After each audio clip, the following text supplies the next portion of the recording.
You're good.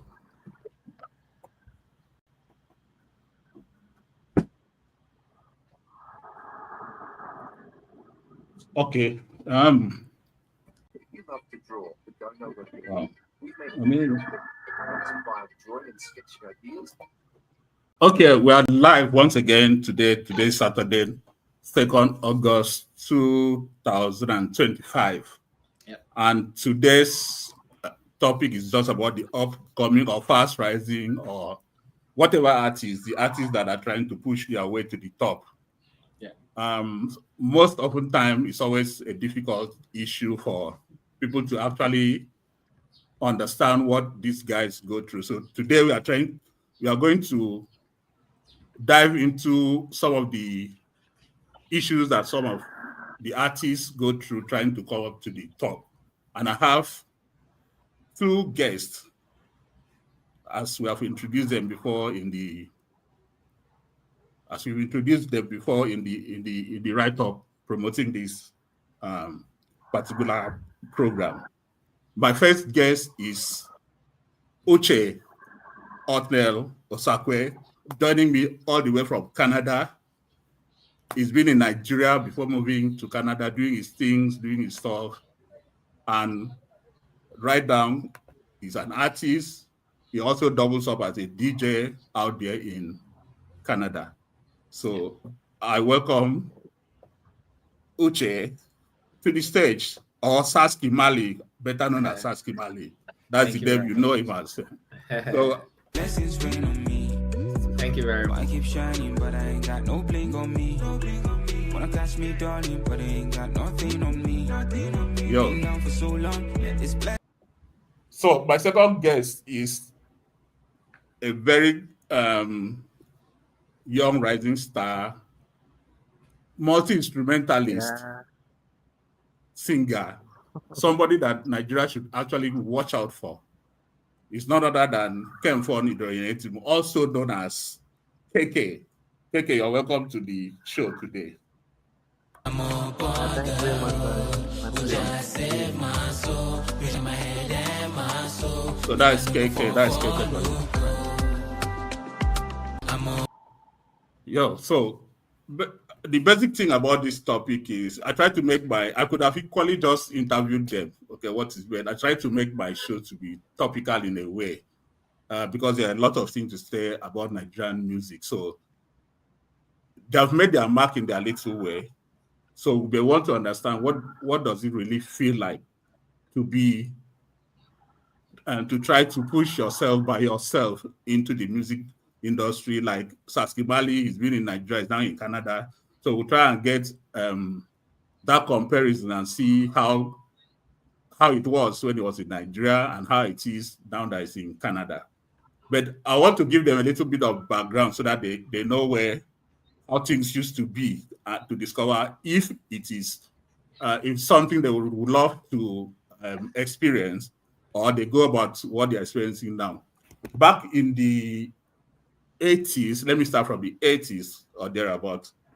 There was nothing really like being an upcoming artist. It is either you're an artist, you're already blown, or you are not, you are nowhere to be found. So by the time you release your first album, you're already blown. Whether the album does well or not is a different thing. Because before you get to being signed on and having your album released, the gatekeeping was heavy, was serious. You needed to record your demo, shop for record companies. The record companies were based in Lagos, and if you're not in Lagos, that means you have to be traveling to Lagos to shop for record companies. Shopping for record companies means you go to the company, queue up, try to see the A&R, the people that they used to call A&R, artists and repertoire managers. You may be able to see them that day or not, and you are going with your cassette. For you to produce that cassette, you must have paid people, instrumentalists, real instrumentalists, to play your music, you record it in a cassette, take to these people and hope that they play or listen to it. So sometimes parts of cassettes would get dumped at the A&R table. So the gatekeeping was heavy. But nowadays, everybody is a studio. almost every artist has a studio or has a chance to get recorded. And there's internet and get heard. So once you record, you push your thing on the internet. But those days, once you have that contract, the record company has signed you up, you're just on your own. You're doing your artist job, performing, recording. Record label will take care of your marketing, every other thing you need. They pay your royalties, pay some lump sum. Then from there, you're already blown. Let me put it that way. But now the story is that you put in so much work as an upcoming, trying to blow, trying to get seen or get heard, even with the facilities that internet and access to recording has provided. So I want to ask, based on this background, let us get to your backgrounds first. Then from there, we'll build the questions. So, Uche, I'll start with you. Sasky Mali, I keep calling you Uche. Sasky Mali, so let us get your background a bit. How did music start for you? Yeah, so for me, music started very early. I can remember mom just reminding me that, when I was a certain age, I wrote a letter with like pencil to maybe one of these choir mistresses or choir coordinators in our area to teach me how to sing. Right. Wow. Like I didn't remember, but like she told me around sometime when they started to notice that all I talk about is I want to do music, right? But so in my secondary school, how you have all these variety nights, you have like Christmas carol, all this kind of stuff, and because we're already getting exposed to the internet a little bit around that time, Facebook was becoming something. There was MySpace, so we're starting to see how music was evolving. So even within the school, when they say variety night, instead of us just singing songs that people know, and it was a Christian school, right? So instead of singing just normal Christian songs that everybody knows, we actually started to write songs, like good Christian songs for variety, but with our own lyrics, with our own flow, with our own rhythm, right? Like, so you have Blue House, Red House, Yellow House. So everyone is competing. There's going to be a prize for the winner. And so with variety night, you have a choir and you have the lead singers, right? So when I was around like SS2, SS3, I used to be one of the lead singers, right? So we actually write our lines, have our flows, and perform it. We'll have rehearsals.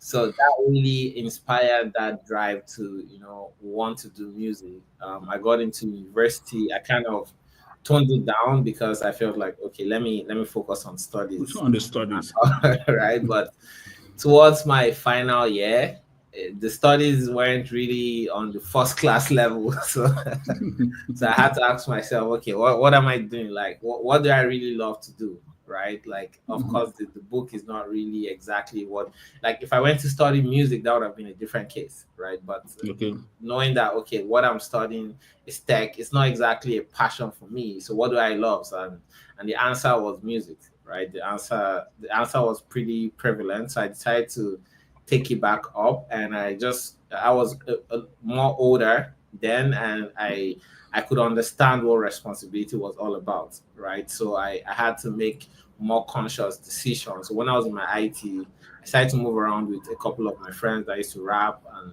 sing, get into the studio, record some chorus and stuff like that. And I decided to take on production because I understood that the industry, like you said, there's a lot of gatekeeping. And even if you want to do stuff, this was around 2014, 2015, right?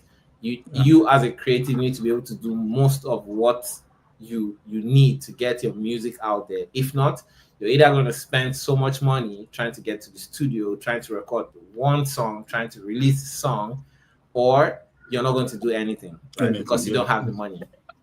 So I picked up Fruity Loops and I started to learn how to make beats. And by the time I was graduating, we organized some graduation party for my set. And I already had at least 1 or 2 tracks ready. I already had like maybe 6 beats. My manager back then was my classmate, so he was like, hey, like, this sounds that you're just playing around, it makes sense, let's do some promotional stuff, right? Ahead of the shows, just make 6 beats, put them online as free beats. People will know, even if they're not like whiskey type of beat, but people will know that, oh, you can make something. And that was how the buzz just started, right? I formed the name Sasky Mali during my IT 2014, and that was it. From there was like, okay, I need to take this serious, and went on to NYC. Before NYC, after graduation, I actually spent like 6 months in the studio. So that time in Nigeria, in my aunt's place, right? I told parents that, hey, I wanna be in Lagos. I wanna try to grow my music before call up letters. So I actually found a studio where I could stay. The manager of the studio was very nice to me. Like, I paid for 1 month, and after 1 month, he was like, he likes my energy, likes my drive. He sees that I have potential. So let me actually just stay, being like one of the in-house support, okay, right? So that's how I learned, and I also met someone else that was learning but was more advanced than me.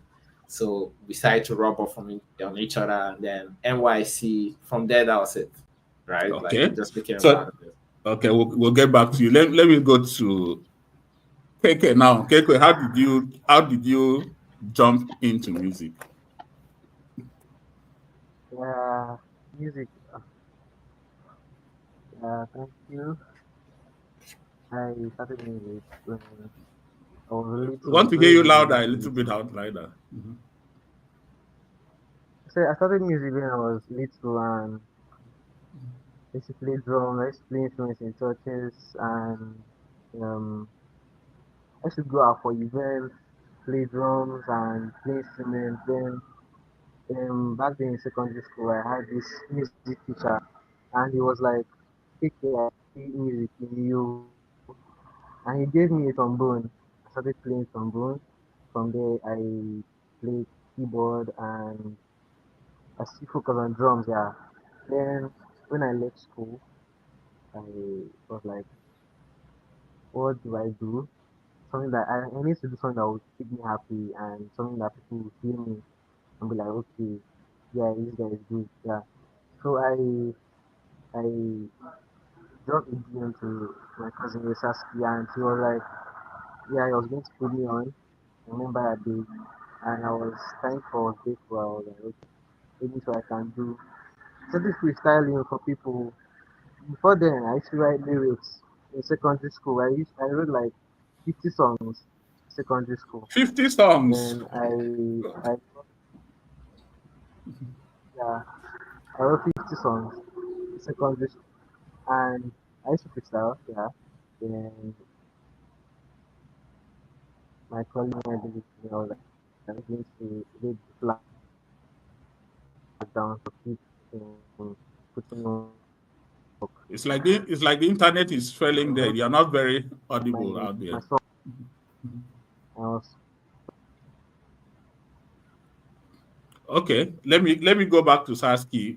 You need to up your volume a bit because your volume is a bit down out there. But then let me go back to Sasky. So you started as a producer in singing, producing. So how was it? Because you're not just singing for yourself. How has it been trying to get this music across to people, starting from Nigeria? They can take us. Let's just get the Nigerian beats. How difficult it is financially, because I know that promotion costs a lot. How difficult has it been? Maybe you're lucky you're producing too, so it cuts away the production costs and those other costs. But how easy is it to like get this music out to people to listen or get on radio? Were you able to get your songs on radio in Nigeria, for instance? Yeah. So it's quite an interesting journey, because I've done like a little bit of almost everything, right? Okay. So the first thing first is the type of music I make. So because as an artist, I decided to stick to just motivational music, right? Like inspirational music. Nothing, not okay, maybe party today, dance hall tomorrow, and then okay, let me now come and do inspiration, or trying to be like a gospel artist, and then trying to do. I was like, I actually prayed. That was 2015, 2014, before I released my first song. I was like, I need help, because I want to make only motivational music, right? But understanding the industry, what record labels always go for, what people always jump on is when it's a nice party jam. Like that's what blows up quickly. So I was like, if I can learn production, that would help me stay consistent, so that even if I'm not releasing songs every day, and even if I don't have the money to kind of like go to the big labels with a party song or song that I know that is just for the market, just commercial, I can still create and release music.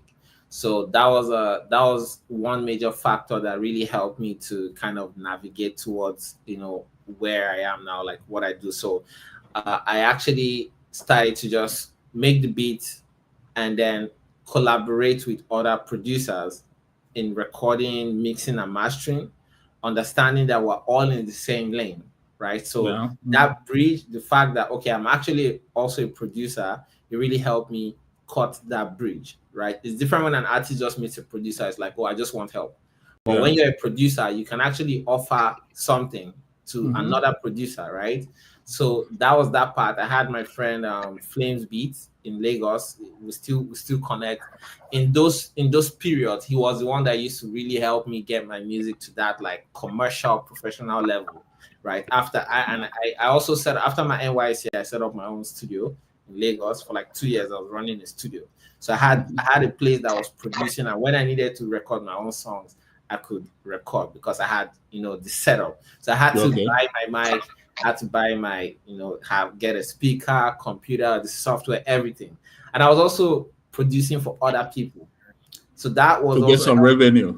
Exactly. So that was also help. I mean, so the revenue part, it wasn't even bringing in big money like that. But the thing is, it was helping me grow my user base, like the people I know that know me, that make music. So maybe I produce for 10 artists. By the time I'm dropping my song, maybe once in 3 months, I have 10 artists that can say, hey, yo, help me share my song. And, just building like a small circle. That was an implementer, right? So that really helped. And like people now got to understand that, yo, this guy actually understands music. So at the time, I wasn't even really focusing on being an artist so much because I was actually working with other artists and I was learning to be an artist. So I have a major artist I work with, Musi Lion, and we, like those 2-3 years in the Butemeta, we were just going at it, like working. And I got to also see the industry side of things through his own artistry, right? Because I was like the main producer, and then we do songs, like he had like 1 or 2 promotional deals, shows here and there. So we used to always go out, right? So that got me a good understanding of the business itself from like an artist perspective. Now, when I traveled, so before it used to be like SoundCloud, right? We release on SoundCloud, release on YouTube, free platform. We always used to wonder, how do these guys have their songs on Apple Music and stuff? Like it used to be a mystery, but it's so funny that I probably even signed up on 1 or 2 apps, but again, another constraint. Your Naira card couldn't do much back then. And most of the platforms, you have to subscribe and you have to pay with dollars, right? You have to pay with the dollar card. Yeah. So we didn't really used to bother about that. Once you have it on AudioMac, you have it on YouTube and SoundCloud, you just drop it and everybody's fine. So when I traveled in 2018 December, I had a dollar card, right? Literally, it was the same December that I traveled. I went online and I found this platform, TuneCore. I was like, wait, I can actually distribute my song now to Apple Music. Now that I've traveled, now that I have a dollar card, let me try it out. So I just released 1 song, and that was like a groundbreaking moment for me and my guys, because when the song was out and I shared it to Moose, and I was like, Moose, yo, the song is on Apple Music. You can actually get to Apple now. Like, it's everywhere. It was like, wow. And this was something back then, and it's not so far, but just because of how the Nigerian music industry and just the Nigerian ecosystem was so tight in exposing these things, it seemed like a mystery, but people were already doing it out here, like random. You understand? So from there, all my guys started to distribute any artist that knew me or knows me, and they now see my song, they're like, how did you do it? And that was it. Like, literally, I've done helping others now. Everybody that knows me, and we've done music together at least 1 or 2 times from that beginning. And now everybody now even knows, like most people now know how to do it because of that exposure. So getting the music to that frontline, let me call it professional market, that was one step. Now the other step was, how do you promote it? Like, so over time you get your music out there and you're like, oh, the streams are not really coming, people are not really tapping it, so what do we do? So that's the, I won't say that's a struggle that hasn't been solved yet. It's still something that we're struggling with, promoting, right?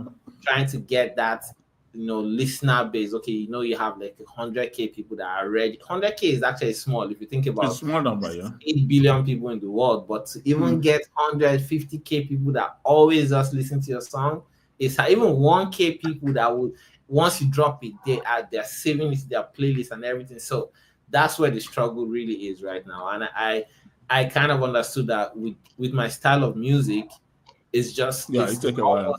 It takes a while, and it's not a new thing for it to be kind of underdog. But I didn't want to switch. So what I did was I decided to think about how can I add more value to the community, to the society. And of course, I'm not getting younger, right? Like you might feel like, oh yeah, let me just release songs. Like you're still going old. So how do you stay impactful? And I told myself, my end goal is to be an engineer, right? Like I want to retire as an audio engineer. So what did I need to do? So I needed to continue learning and growing my network. So that was where like I started to do production here in Toronto so that I'll be able to meet other artists, get to know people. And still with the production, there's still kind of like gatekeeping because there's still other producers. Right now, everybody can even be a producer. So it's not like a very special thing that, oh, I'm a producer. Like some people that are in their bedroom, most artists now delve towards that. Okay, let me produce my beat, record myself, and maybe just get an engineer to do the final thing because to cut costs, right? So even that aspect. And then with the radio side, Afrobeat on its own is still pretty, I won't say it's new in Canada, Toronto, but if you look at the grand scheme of things, most of the radio stations are more inclined to like, foreign music, not Afrobeat. Right? There are only few radio stations that actually play Afrobeat and few cities in different provinces that actually try to organize those Afrobeat. And even the people that organize it are the pocket of Nigerians in those places. So if you're not like popular, during summer, nobody's calling you. You're the one begging and asking everybody, oh, I want to perform, And then you just see flyer, oh, Wizkid is coming, the video is coming, and you see a rush of Nigerians buying tickets, going for the shows. But that community to actually come together to make the underground start to grow, support them, it's not even there. Everybody's just doing their own thing. They're busy with their lives. But once it's a superstar, they want to come together. Some people will fly to Toronto just to see the video, but like the people that are the ground. So how would the radio now even consider you? So that's where DJing just kind of came about. I started to play, my friends and stuff. So yeah. Okay, we'll come to the DJing part. Let me get to KehKay. KehKay, how has it been so far? How is it going? How difficult or easy it is for you to be heard right from your hometown, the shows you have done? Have you gone on radio, your campus? How has it been so far? Yeah, I would say it has been tough, really tough, and at the same time, it's fun to me. Like I get to know what to do and what not to do. I feel this stage now is where I need to learn more about marketing and production and distribution of music. Yeah, it's hard in the sense that the people I know I feel should push my craft. They are not putting that effort. So I have a small team that tries to push my craft. Each time I release, each time I do my videos, I have a team, my colleagues, my best friends, and my family here. Yeah, we try to push and push and push and push. Yeah, it's fun to me because um, I know people that really support the craft. I know people that don't even support at all. And I try to like scale through. I try to do my thing with my producer, Fad Music, and he has been a very strong pillar. some people have been supporting, yeah. And also pushing down here, it's how should I put it? It's never easy. It's never easy because I have gone to different shows, different occasions, and once they mention my name, I'll be like, wow, nobody knows me here. I just try to like give that energy. I try to like make the crowd be like, wow, this guy has done something. And I've noticed that when I'm done performing, people come to me and are like, hey, are you the one that I saw the other day on so event? I'll be like, yeah, that's me. Be like, whoa, you gave that energy, you made that event lively. That's the fun part.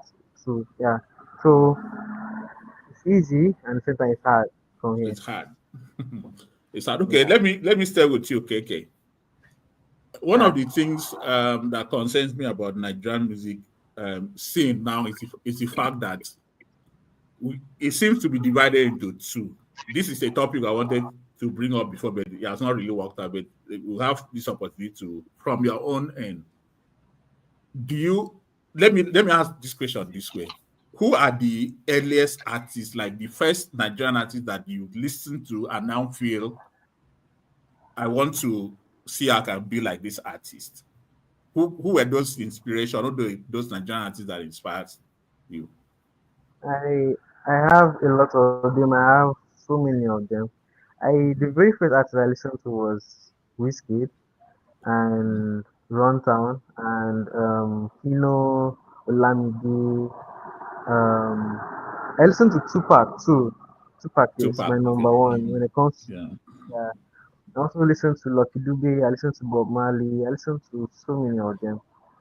Oh. Yeah, Okay, now when I want in to. Nigeria, have you, from what you have been, you've not had any opportunity to interact with these established artists, even where you are?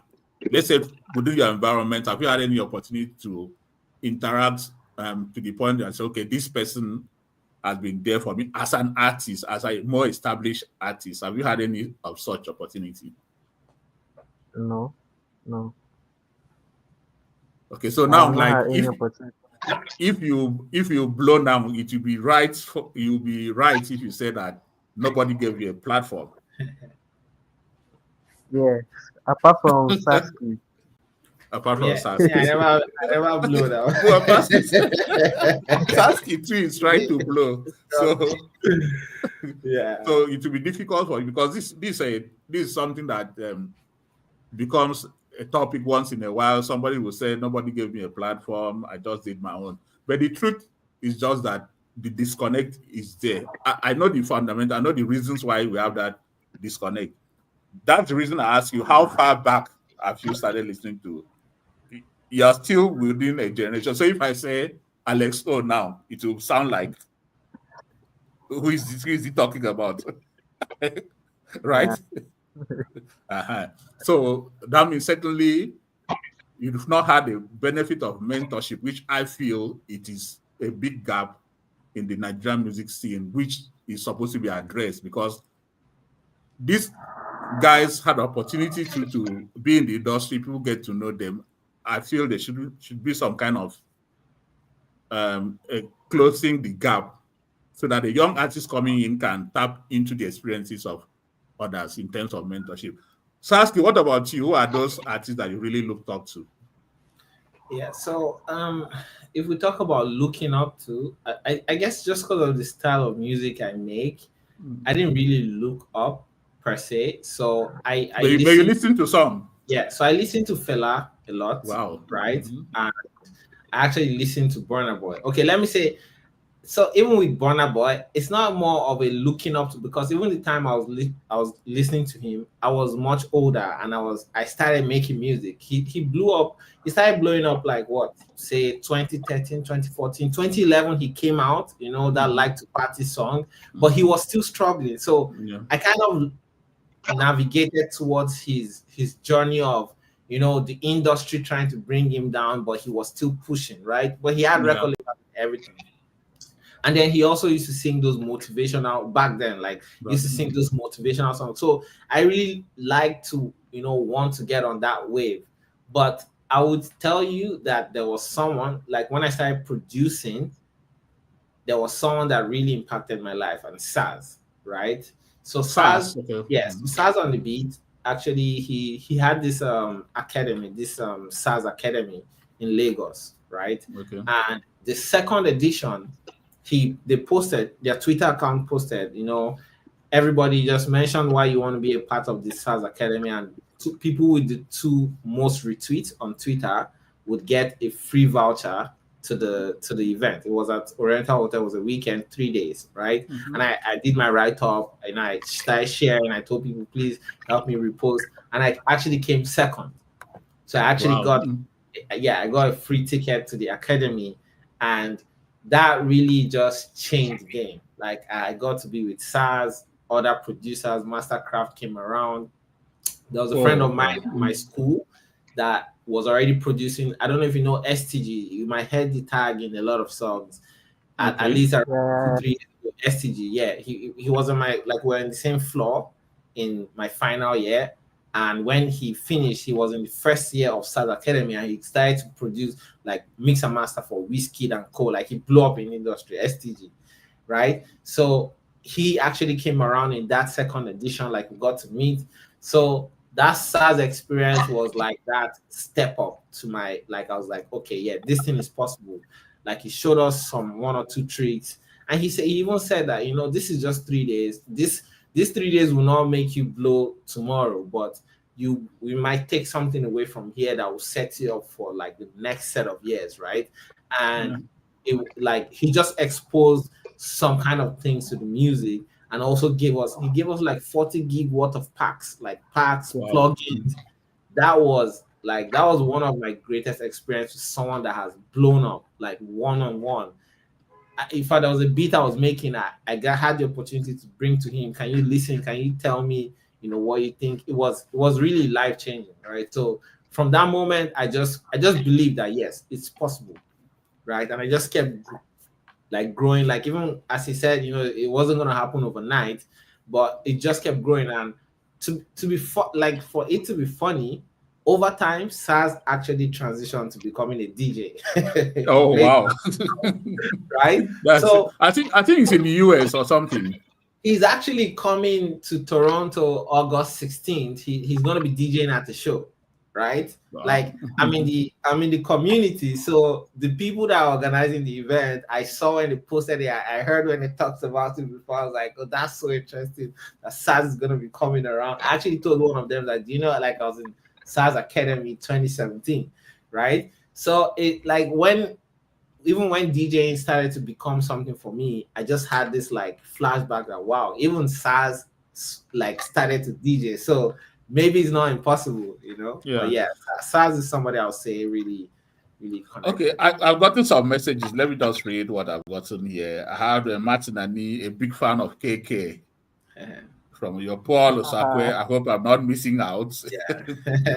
Yeah. Martin Ani again. KehKay, Martin.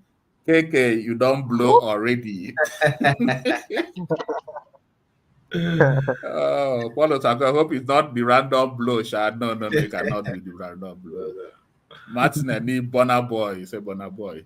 So we've gotten some comments. That's good to know. But Sasky, I want to stay with you. The DJing thing, we are still looking at pushing. For instance, though you've had the experience of acquiring equipment in Nigeria, and now in Canada, you've acquired DJ equipment. How easy is it to finance those things? Because I know maybe you could get credits and stuff like that. How easy comparing Nigeria to Canada to acquire the tools that you need to work with? So that was one of the advantages that I was going to point out from, like, the financial aspect. For example, over here, they even have a grant system, right? Like, if you're in good status, let's say with your papers and stuff like that, you get eligible to grant. I haven't gotten any grants yet, right? But there's a system that is working compared to Nigeria, right? Like, over here, some people can decide, you know what, I want to be a full-time musician. I'll take advantage of the summer season, try to get paid for gigs. It might struggle for a while, and you might actually get opportunities. Or if you're a citizen, for example, you can try your best, walk through people that do this documentations for grants, and you could get a grant or two, make some shows, and just something can start up like that, right? But in Nigeria, it's like you're going to spend and spend and spend to put up a lifestyle and an image before people recognize you, or someone might see you and almost just take advantage of you because you have nothing. And by the time you realize you're signed to a deal that is like, okay, what am I even getting from this deal? I'm getting popular, but I never knew XYZ about this deal, and now I have 4 years left, and that's a story that hasn't changed till today in the Nigerian industry. But over here, there's kind of like I would say more or less a level ground. Also, there's more competition here because now everybody has access, right? So people that are serious, there's still plenty, and they all have access. So who's access to the same facility, right? Right. Well, then building up studio sets, acquiring things. I feel like the advantage is more here, and also I haven't gotten grants, but at least I've gotten access to get jobs, to work, side gigs that I can now at least financially plan personally for these things, right? We have a lot of financing options too for like equipment. Most of the stuff I get, I don't get them one time. I get them on financing plans, like because it's a system. It's a system that is working. So why not take advantage? Right? If the grants came in, I would have got everything one time, but you can't wait for the grant too, because people that are getting the grants, most of them are more like citizens. Most of them are someone that maybe has an uncle that is a grant writer, or something connected to somewhere that they know people that have done it over and over for other artists, right? But you just came into the system, you have to still be creative enough, right? And I think that's the Nigerian aspect. We don't just sit down and expect things to be done for us. So when they see you moving, most people are surprised. They feel like, oh, this guy got a grant or the government is supporting or something. But it's like you're just thinking more creatively, right? And then you're using your opportunities. So yeah, I do work. I work full time while I do music. Many people don't know, but I do work full time. Yeah, I only just post my music because that's all I care about, right? But yeah, there's that advantage. Like if a lot of artists from Nigeria come here, even if you pick up a warehouse job Monday to Friday, you'll be able to fund your career, right? You take your small change, you can pay for your distribution, you can pay for 1 or 2 playlists here and there, you can take yourself to show if you apply. If they give, even if it's 1 show you get in a year, you can take yourself there. You can go online, you have access to internet, do live streaming, gain online. That's it. That's all you need. But imagine all these simple things I mentioned. Imagine how tough it is to do in Nigeria. You first buy data. You first have to eat. You first have to, when you think about all those things, and then there's no job. Yeah, that's true. College students are having summer job. Like students 14, 15, 16, they're already saving 4K every summer. You understand? Like they just work somebody, and they have parents that are feeding them. So imagine before they get to 18, 19, they would have probably saved like 10K if they are serious, and their parents are still feeding them. So that kind of person you cannot really compare. People like us, we came on the last saving of our parents. We go and study, try and make a living. So we came into responsibility. Right? Like, so yeah, but we thank God. I feel like that's been the advantage. Okay, KK, hearing Sasky speak about his experience in Canada financing, how is it? What else do you do? I know you're schooling. How is it sourcing money to push your music? I don't. Yeah, I just do my drawings. I do my drawings and paintings, and I sell some of them. Do not all, because it's hard to sell artworks over here. And yeah, and then my producer does the fundings and the recording sessions. He pays for it, and that's all. Wow, it's serious. Actually, and so Sasky is also my biggest support, yeah, when it comes to Yeah. funding too. And Fad music is that man is like a brother to me, a brother, a father, uncle, and everything. Yeah, Mm. he made me Mm. do That's music, and I've learned a lot from working with Fad music. Yeah, all thanks to Sasky Mali. wow. Thanks a that's lot. that's a that's a good one. So what I can pick from here is without waiting for people, self-help and collaborating within the system is key, is important. Yeah. That's what I Yeah, can pick from what you guys have said, because really, like in Nigeria, the labels are not really labels. Let me put it that way. But we have. I'm not playing down on Marvin and all this, because those are the big one, Empire. But Yeah. you see, the structure was much better way back. Mm. That could actually pick out somebody, make the person. But now it's it's a reverse, that you have to push yourself so hard before you get noticed. It is all when you get noticed that maybe somebody now try to prop you up a bit before. If you now blow, you have to blow first before the big companies, like the multinational, the foreign companies, come for you, Yeah. which is not what used to happen. Way back, we had the multinationals in Nigeria. We had Sony Music in Nigeria. We had Polygram in Nigeria. We had EMI in Nigeria. But by 93, 92, 93, they all left. That is what has created this void in the industry, and we now ended up with marketers. Later, now streaming now came in, so that is what is creating the production line is actually having gaps. So Yeah. there's no flow, no funding. That's the challenge. But let me get to KK again. What are your recent work? What are you working on, and where can we find? What are you working on? I know yeah, you're trying to push one single. Let's see about what you're doing. yeah. I have released two tracks this year already. That's Need You and Business. Yeah, I'm working on my upcoming EP, my next EP. Yeah, my second EP. So I don't have any name for it yet.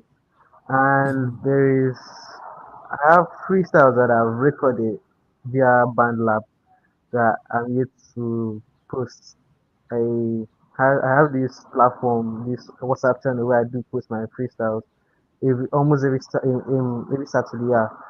So I'll be posting freestyles and I'll release my EP maybe this year or next year. Okay, you released something before now. Yes, yes. That's Okay, business. busy. That was like a single, right? Yes, yes. I That's thought the you I thought single. you had an EP or something last year or so. Yeah. Yeah, that was Echo's EP, my stepping stone. Yeah.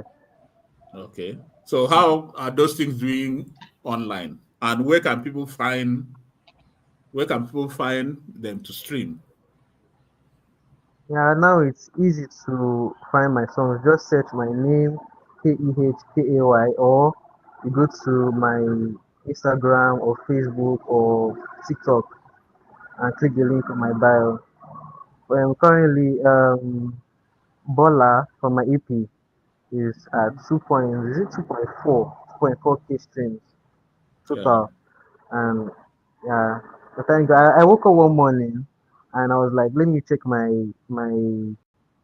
streams, and I was shocked to see he had 2.4K. I'll be 2.2 on Spotify. I was so shocked. I shouted in there. I was like, whoa. I asked my producer, I don't know where this came from, but how? I was like, God just bless you, man. And he was like, wow, that is hope. There's hopes for the next EP. I was like, okay, that's cool, that's cool. Then I woke up again. I saw 1K streams on Need You. I was like, wow, how did this come about? I was so shocked. And I asked my friends who could playlist my song. He's like, I did nothing on your this thing. How did you have your streams? I was like, that was just God's blessing. Yeah. Yeah. But before I had that numbers, I had 700 streams. I had 800. Some songs I have. Pressure currently is on 500 streams without playlisting and stuff like that. Yeah. Okay. So I must That's say a I'm doing well. Yeah. that's My a songs good are doing one. well. That's a good one. You keep pushing, you keep streaming, and you can never say. That's it. So, like this platform, sometimes you wait for big people to interview, might not come, but I just felt like you guys need to be heard because I listen to your songs. For me, they are beautiful. But Yeah. unfortunately, a lot of people, the beautiful songs sometimes don't fly. No, no. Like Sasky saying, I don't know, you decided to take the hard line motivational music. Wow, Yeah. that was a tough one. So Sasky, what about you? Your projects, where we can get to Yeah, listen to you? so all platforms, Sasky Mali, just as my name, SASKYMALI, and so this year I've released 2 tracks, I believe. I released Protect the Youth, and then God's Love is True. So God's Love is True is actually a collaborative project with Musi Lion, and is a part of an EP. It's a 3-track EP, right? I have the songs ready. The EP is dropping end of this month. Actually, I haven't distributed it yet, but it's supposed to drop. So the title will be Ghetto Motivation. So it's like I'm still stringing along my theme, my original theme of everything, and most of my tapes have always like just been on that. My first body of works, mission statement. Second one, I think, Road to Success. Third one, persistence, and next one, Ghetto Motivation. So you see, like everything is still just to talk about, because okay, doing music in the Booty Meta for those 2 years, I saw people struggle, right? Like, and I saw musicians struggle, and I saw people that are actually hungry to succeed for a better life. And with the way Nigeria is going as well, it's like someone has to say it, right? So even if I have to kind of like work on the side to solve my bills and still just make music that I know is true to myself and what I, that makes me happy at the end of the day. And, when it blows, fine. But we're not going to sit down and just decide, let's just try to blow and just sing anything, right? So so Ghetto Motivation is there. There are 3 tracks. It should drop, and I want to add like a beat. So this will be the first time I'm actually going to release a beat. So I'm thinking of making a beat that will just be an instrumental. So that will be the 4th track. So that's the only thing that I know that I don't have yet, and I just need to finalize the master. So I worked with a friend of mine to mix 2 of the tracks, 18-to-1 beats. So yeah, that's the next thing I have. But God's Love is True dropped in May. And it actually, so the EP is like a series of NFTs. There's one of my friends that is into blockchain stuff. And then my art direction person, Luke Itzkam, right? He does all my artwork. So he had 3 artworks that were combined with the songs to do like 3 NFTs. This is just awesome side interesting stuff that we're doing because we're creative, right? So, but yeah. And I think one other thing I wanted to just point out was the fact that, so after a while, when I knew that, I had gained some knowledge with this music, I actually kind of stopped paying for stuff because it's like, I can get my song to where I need it to be. It might not be 100% professional, but whoever I want to work with, I work based on royalties. If you cannot value my stuff enough to work off royalties and you still expect me to pay, then maybe I'm not just at your level yet. So I would rather not do that collaboration, right? I only pay once, even promotion, playlisting, I've done a whole lot of it. And at the end of the day, you drop one song, you get something K because it's playlist, you drop the next one is not. So I try to dial all of those down and just focus on, if it's 10 people that I know listen to the song, let them listen to the song, let it go the way to go, and that will be it, so I decided to be more strict with what I do. Like if I tell you, I'm going to give you 20% of this track, you're going to do my mixing. If that works for you, then we're good, because if the song makes $1, you get 20%. If the song makes $100, you get 20%. That's more value to me. I see that you value the work other than just give me money. Give me money. Okay, I can do what you want me to pay you. So why would I just pay you? Where you give and you become the last to be paid as the artist at the Exactly. end of the day. Yeah, Or I you got pay to you pay others at the end of the day, may not get paid. exactly. So I got to learn that it's we're blessed enough that God has helped us to be able to learn some of these things. So there has to be that value chain to it, right? So yeah. Okay, talking about people that have blown now, so to speak, among the earliest artists, who would you like to work, starting with you, work with Sasky, assuming there was opportunity to work with anybody? It used to Somebody be that you can go vibe with this kind of stuff. It used to always be Burna Boy, but recent, I don't know.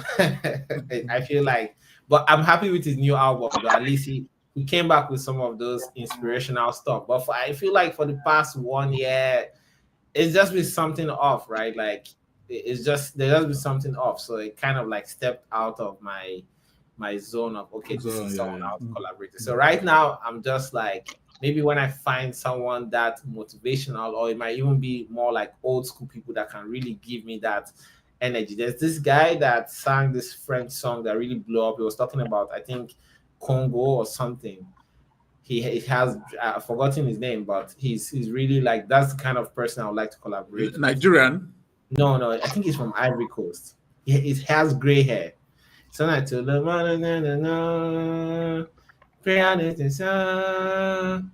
if I find the song, I'll send it to you. But that song, like those are the kind of people that he talks about the reality of the society. He doesn't play around and stuff, right? So Okay, yeah. okay, that's nice. KehKay, what about you? Who would you like to, given this opportunity? If I'm working with anyone, or if I want to work with anyone, or dream of working with anyone, I would love to work with Runtown, Rema, Whiskey, Burna Boy, Olamide. Yeah, these are my Okay, favorite. Yeah. okay, that's nice. Okay, we have spent close to 1 hour. It's been a very enlightening discussion, even for me, and that was the reason why I had to do this. And I believe other people, other upcoming, will pick one or two things. But your words to the upcoming artists that sometimes things look hopeless. Sasky, starting from you.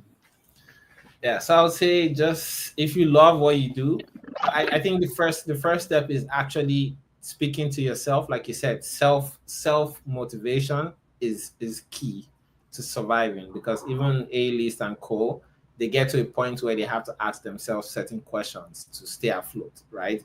So first thing, self motivation, and then you need to like if the purpose of something is not known, abuse is inevitable. You need to know why you're doing music, right? You can't just do music because you can sing, right? Don't just release a song and then after 2 years, you're like, okay, I'm done. You need to know why. It's the why that will actually keep you that long. And trust me, even if it's someone that likes party and wants to sing party music, that's his why. He loves party. He can party till he's 70 years old and he'll continue singing about it. That's Whiskey for you. Whiskey never came out to say, oh, I'm a motivational guy. And everybody that loves him, they love him for that. He has been the same person. So you need to know your why, and that why will actually help you stay afloat. Right? So yeah. Okay, KehKay, what can you say to your colleagues that are still trying to raise their head above the waters now? Yeah, all I would say is don't give up. Just keep pushing, keep pushing, keep pushing. I remember when I started and I would be like, um, how do I go about this? And here I am now. I've released like 7 songs. I never dreamt of releasing 7 songs in this my life. I'll just say keep pushing. That day is coming. That hit song is coming. Just don't give up. Don't give up yet. I do like Ashake's storyline. He never knew he was going to blow up. Even the day Olamide played his song, he never dreamt of it. But he keeps believing. Yeah. So just keep pushing, keep pushing, keep pushing. That's all. I see you feature a lot of people that are equally not struggling. I think that's a good one too. Yeah. That's a good one too. So we spent like an hour. It's been a beautiful day. So we thank God there were no technical issues today. And I thank Sasky all the way from Canada. I thank KehKay from Nigeria joining this live stream. It's one of the best I've done. And to the viewers, Sasky, I think you need to drop your links again or something. Mention your link again. Yes. Yeah, so just any platform, my name, Sasky Mali. Sasky Mali. Right, how do you spell Sasky Mali? So SASKY space MALI. So it depends on the platform, Twitter, TikTok, Facebook, Snapchat as well. So either Sasky or either Sasky Mali or Sasky Mali Music. You can also check my website, www.saskymalimusic.com. There's more information there.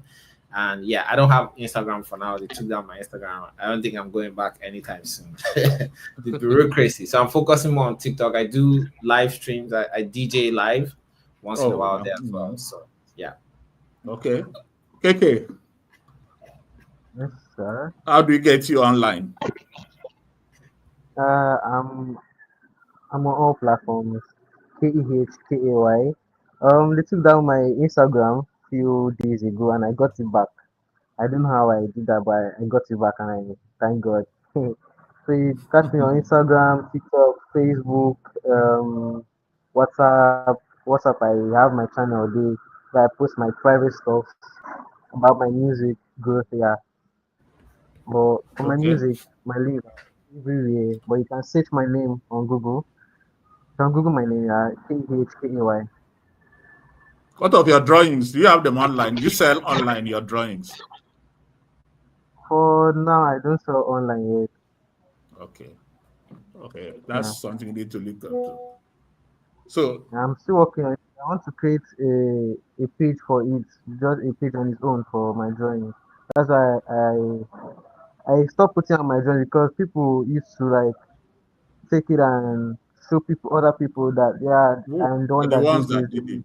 No. Yeah, they steal my work, so I stopped posting it. Stuff. Okay. Thanks a lot. Somehow it seems Father wants to join this stream. Let me send the link to him. Maybe. Let's see. Can I do that? Sorry, man.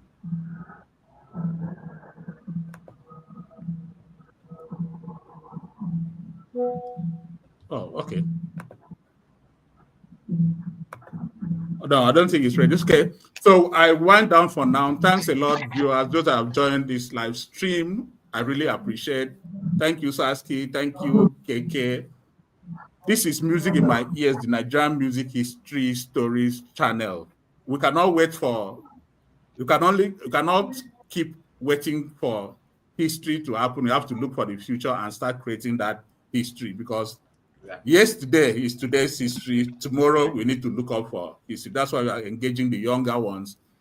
Thank you for those that have subscribed to the channel. If you have not, please do subscribe or like this page or follow this on Facebook too. Then on Twitch. On Twitch, you are JS Media 69. On YouTube, we are Nigerian Music in My Ears, the Nigerian Music History Stories channel. Thank you, guys. I'll catch you on the next one. Yeah, thank you so much. Appreciate it. Thank you. All right. Bye. Bye. Bye.